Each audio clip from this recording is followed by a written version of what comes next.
Welcome to the Socialite series, where we celebrate and promote women who influence the world. We do this each and every week to bring you information, inspiration, and motivation from socialites who have something to say.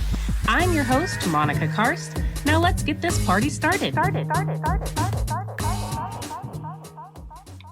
Hey, and welcome to the Socialite series. Thank you for joining us on a Tuesday morning and getting this party started. This is Monica Karst, and you are listening to the Socialite series, where we are always live and you never know what's going to happen, especially with today's guest, Yarah Sutra. Just saying her name is so much fun. Yarah Sutra. Yes, Yarah Sutra.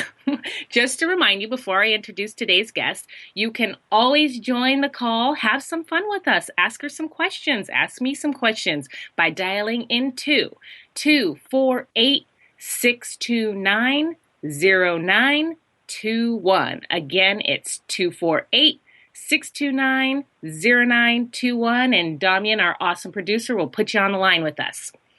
So, today's guest, Yarah Sutra, she inspires women to embody their power and feel their pleasure so they can show up in life full of passion and unapologetically woman. How badass is that?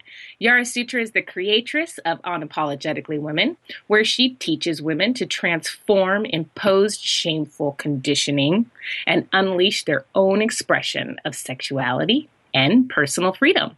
Yay, Yarah! I'm going to let you take it over, and welcome to the show. Hello. Thank you so much for having me here, Monica. I'm so excited to be with you today.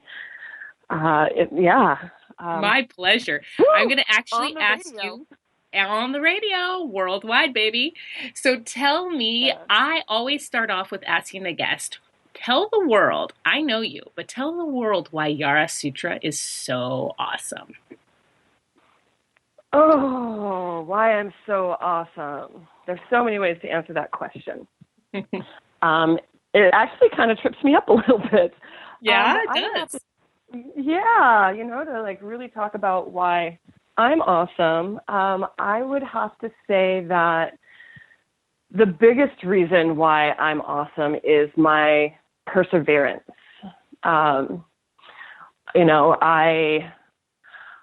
have quite the history of persevering over hardships and still showing up as my full, vibrant self. I fractured my spine when I was 19 and went on to become a break dancer after that. I have gone from the victim to the hero of my own story with being a sex abuse survivor and having that really affect me for a lot of years. And, I didn't even realize that I was suffering from PTSD symptoms. And I went on to heal myself, and through that process became a sacred sex priestess, or also known as the pleasure priestess. So it's like I take my pain and turn it into pleasure. I used to carry a lot of pain in my body, and through my own determination of body work and energy healing and dancing, that I healed my body and actually find it to be quite a sanctuary for pleasure.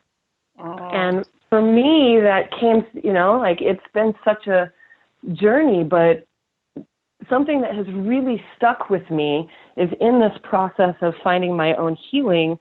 The Dalai Lama said at the Vancouver Peace Summit in, I think it was 2009, that the Western woman is going to be the one that heals the world, right? It's going to restore balance in the world. But the thing is that most of the Western women that I know, and I used to be the same way, is that we're so wrapped up in our day-to-day lives and our pain and being shut down that the thought of healing the world is just like out of our scope because we're just dealing with our day-to-day busyness and not even having enough time in our day to heal ourselves. So in that process of really diving into what that means, I came to a new understanding that it's not just the Western woman, it's the awake, sexually empowered, unapologetic woman that is going to really heal the world. And big so that that for me has really been a driving force, and it's really what has helped me stay in my mission of really wanting to eradicate the disempowered woman from our reality. So really empowering women to liberate their sensual and erotic nature so they can experience more pleasure and have ecstatic sex lives and fill up themselves so then they can go out into the world and let that spill out and have it ripple through the world and find their own purpose and pleasure and passion. And who does not want that? I know. Well, it's fascinating that you talk about the pain that your body was holding on to when we just had Bonnie Bea talking about pain and how holding on to the pain creates more pain. And you just said for yourself that you discovered by letting go of the pain and taking over that it works. So we know this works, and you're a testament to that. So you haven't always been this amazing, this forward, this unapologetic, woman. Tell us about how your personality now, and also part of being an unapologetically woman is giving yourself permission to change. You don't have to stay in a certain personality. You can change throughout your life. And so now that you're this powerful, exciting woman with this magnetic personality, and you have this safe container for exploration of society's taboo topics, talk about some of these taboo topics and how you've come to this point of being able to freely be unapologetically woman. I don't know another woman who is exactly that definition besides you, Yarah Sutra. I love you to death, just so you know. Thank you so much, Monica. I love you too. I definitely do. And we're all on our path, right? So my path is to first show up as the unapologetic woman. Now, what that means to me is, first going back, I was born into a religious family. And, I heard a lot growing up. Get out of that tree. You're a girl. You shouldn't be climbing trees. Now, this didn't necessarily come from my mom. It was just within the family confines. So I wasn't supposed to climb a tree. I wasn't supposed to walk to the corner store. I could, even though my younger cousin could, but because I was a girl, there were so many things that I wasn't allowed to do as a girl, and then it really just taught me to apologize for all the things because I was thinking things I wasn't supposed to be thinking. I wanted to do things I wasn't supposed to want to do. I wanted to be somebody that I wasn't supposed to want to be, right? I was born into a religion that the men had the free-for-all and the women were the submissive people. So even when my mom left the religion, that was still ground into the foundation of who I was. Sure. And, through the sexual abuse and through this confining ways of what a woman is supposed to be, I just ended up apologizing a lot. I was a super disempowered woman, and I was in a lot of pain, as I mentioned. It wasn't just, I fractured my spine when I was 19, but other than that, I was just accident prone anyway. I think it was to really learn how to be with the pain, but I was super angry. I mean, enraged all the time. And I would hide it under the surface of being cool and, being the life of the party in my, young adult life. But there was so much rage that it would just seep out or explode out. Because I was so disempowered and I couldn't just hold my boundaries and do what I I thought that I couldn't hold my boundaries and couldn't do what I wanted to do. So I was so angry about not being able to be this fully expressed woman that it came out in really not good ways. And it wasn't until I started to do the healing and really dive into my shamanic training and my priestess training that I started to develop the ability to just claim who I wanted to be and just let go of the shame and the judgment and the rejection and just hold steadfast to who I was without compromising anymore. Because the compromising left me with the body full of pain. It left me with the belief of unworthiness. It left me also with an empty bank account because I wasn't doing what I loved. My pleasure was chemically induced, or, what would be called pseudo pleasures. They're not actual full pleasures. And it was not a good time of my life. I actually became suicidal at a very young age and had the urge to die for over a decade. I lived a really high-risk life because I didn't care. In fact, there were times that I wanted to die, and there were times that I attempted to. And luckily, I failed. The universe had other things for me. So I came from this really dark place. And something shifted in me. And all of a sudden, I didn't want to anymore. I didn't want to be a victim. I didn't want to apologize.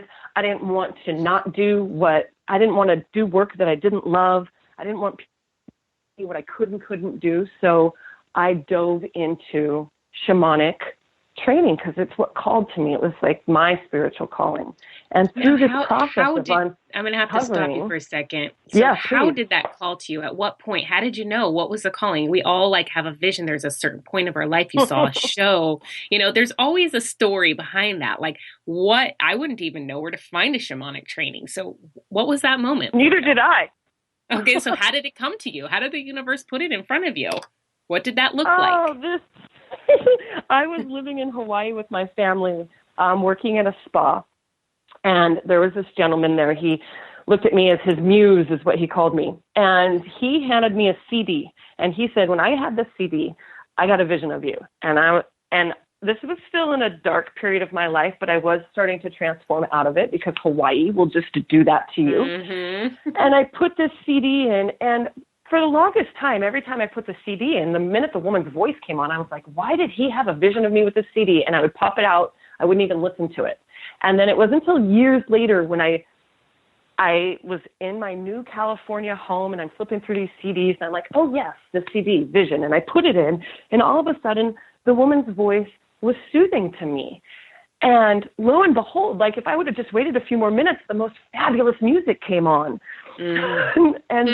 and then I went to my very first 3-day festival, right? I was a dancer in the clubs and at raves anyway, but I went to a 3-day camping festival, and there was this, they hand you a little pamphlet, and on the pamphlet it said Kundalini Dance, and that was the same CD. And so I was like, oh, well, let me go in and check it out. And lo and behold, the voice that came on the microphone in California was the same voice on that CD that he handed to me years ago. Whoa. There's the same woman. I had the most magical shamanic dance in this dome. It was just idealistic for me. And in that moment when the sun was coming through the top of the dome and my heart, it just felt like it exploded out, and I had this ecstatic burst of energy and tingles throughout my body that I had only received with my chemically induced pleasure before. And from that moment, I had to meet her. I spent thousands upon thousands of dollars training with her, multiple international trips training with her, and spent 7 years dedicated. So I had no idea about shamanic training until all of that happened. And then that's what I do, is I dive in when I find something that is aligned with me. I don't play around with it sticking my toes in it. I just jump in. And so All in. that's what I Well, did. see, I'm All glad I in. asked. I knew there's always a story, and that's fascinating how it just comes to you, and that you received the message from the universe, but you didn't listen. You weren't ready for a couple of years, and then when you did, boom, look what happened, and look at where you are now. So Yeah. I'm going to totally change this topic and bring it into. I just saw your video and it was I didn't even know there was a National Orgasm Day, but apparently a National Orgasm Day is July 31st for all of you who it already passed, but it's not too late to catch up. uh, so talk We'll about, you just said call this National Orgasm Week. there you go. National Orgasm Week. Get on it. So tell us, you had some really good points in there about talking about orgasms and why they're good for you. Why are orgasms good for you? We all know, but what about that 10% who don't get to have them? Talk about that. Give us a little info. Well, let's first, I mean, there were a couple questions that you had in there is why are they good for you? So why they're good for you is they're good for you on so many different levels. Physically, they produce endorphins and dopamine, and I mean, they feel really good in your body. They're actually very healing. I did something what I called orgasmic therapy. I was in a car accident and I was having so much pain, and you cannot actually experience pleasure and pain at the same time. So I don't know if you know that. That's key number one. You can't experience them at the same time. I was in so much pain that I called my husband at the time and asked him, experiencing so much pain, called him over and asked him to help redirect the energy. And so he just gave to me. I just received and literally channeled that orgasm energy into my pain. And I got to experience a whole pain-free day that day. And so Wow. I just would start my morning like that every day for a while to really experience pleasure while my body was really recovering from this car accident I had been in.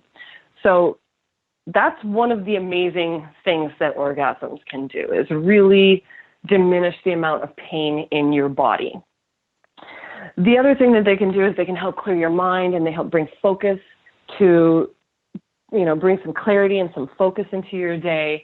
You can feel really scattered when you're not being filled with pleasure, is because, your mind is other places, and women are in their heads so much that they're disconnected to their body, and orgasm brings you right into your body. Right? So, Right. like, even if you're in your head during sex, when it comes time for orgasm, you're not thinking about your dishes or what your kids are doing. You're just experiencing pleasure. And what isn't really talked about in the benefits of orgasm is it can be a transcendent experience. Orgasm, I mean, even the most orthodox of religions, I said this in my video actually, even the most orthodox religions, they have teachings on the sanctity of orgasm, and that the purpose of orgasm is to connect to divinity while in conscious creation. So even if you aren't a religious person, the orgasm can connect you to the spiritual realms, and it can be a part of your transformation and your healing and becoming unapologetic, right? The more orgasms we experience, the more profound experiences we can have, and the more true to ourselves we become in this form of pleasure. So it helps really ground in the fact of your worthiness. We're all worthy of experiencing pleasure. And so it can be this sacred contract that you have with yourself to grow and to transform through pleasure instead of through pain, which is what what we do a lot is we transform through pain. So really bringing in to transform through pleasure. Now, the 10% that you mentioned. Yeah. What about those 10%ers? And tell everybody what that 10% means. I know just by watching the video. Right, right. So there's about 10% of women that don't experience orgasm, and about 70% of women that need more than just intercourse. And I actually just read another statistic. Oh, I wish I could remember. It's like, okay, I'm not going to quote it because I don't remember it by heart. And since it's a statistic, I don't want to get it wrong. But it's a lot of women that aren't getting the full range of their orgasm. And a lot of it has to do with the goal of getting it, right? They're so focused on achieving it that they're not experiencing the journey. And when you're focused on achieving a female orgasm, you're in your head about it. You're not in your body, right? Oh, maybe if I move this way, I can get it. Or maybe if he would do this. And then we start to blame or shift or judge. And we're so focused, like people are so focused on achieving the orgasm that they skip out on the whole journey of erotic discovery. And, you know, I wish I could give you a visual, but, you know, a man, like the friction brings him to orgasm and then he's done. It's like a straight line. He knows he's going to almost every time. But a woman, we are all over the place, right? So just like you don't go to a movie to watch the end, you go for the whole journey, the ups and the downs and the unexpected twists and turns, and it's the excitement of it. And if we can look at sex as an adventure each and every time, because what worked for you for an orgasm one time doesn't necessarily mean it's going to the next time. So just looking at your body with a fresh pair of eyes each and every time, and looking at your partner's body with a fresh set of eyes, and like, oh, does it feel like to kiss the back of my knee? What does it feel like to have the inner thigh stroked really softly? What, you know, like just everything becomes an exploration. Then you're likely to have such a pleasurable experience that you're getting full anyway. The orgasm is just a destination, right? So focus that it's going to be the elusive orgasm. So that's also too, like another important topic of why it's so important to know what turns you on. That's a whole piece of that. It's not just the destination, like you said, of being in a movie. It's to know your body, to know what it is that you like. And and that's why that's the number one thing that I talk about. I think that was my very first video that I put out for Sexy Saturdays, is know your turn on. It's also the number one thing that I have on the free gift that I give out, is know your turn on. And the reason that this is because we are inundated with what it's supposed to be to turn us on, right? Yeah. And, you know, like people focus on 3 erogenous zones: tits, ass, genitals. Like that's what they focus on. But your body is an erogenous zone. The largest sexual organ you have on your body is your skin, and it literally covers you from head to toe. It is so sensitive to touch and to sensation that the whole thing can be explored. You would be surprised the ecstatic tingles that I get when somebody puts their hand at the small of my back. You know, that is actually the sex chakra, also known as the sacral chakra. But so many people skip the small of the back or the hip bone or the side. There's this array. It's like, I call it the orgasmic map. And it's all over the body. And so if you don't know your own body, you don't know your own anatomy, you're literally leaving your pleasure up to the next person and up to your partner. And you're not taking control of your own pleasure.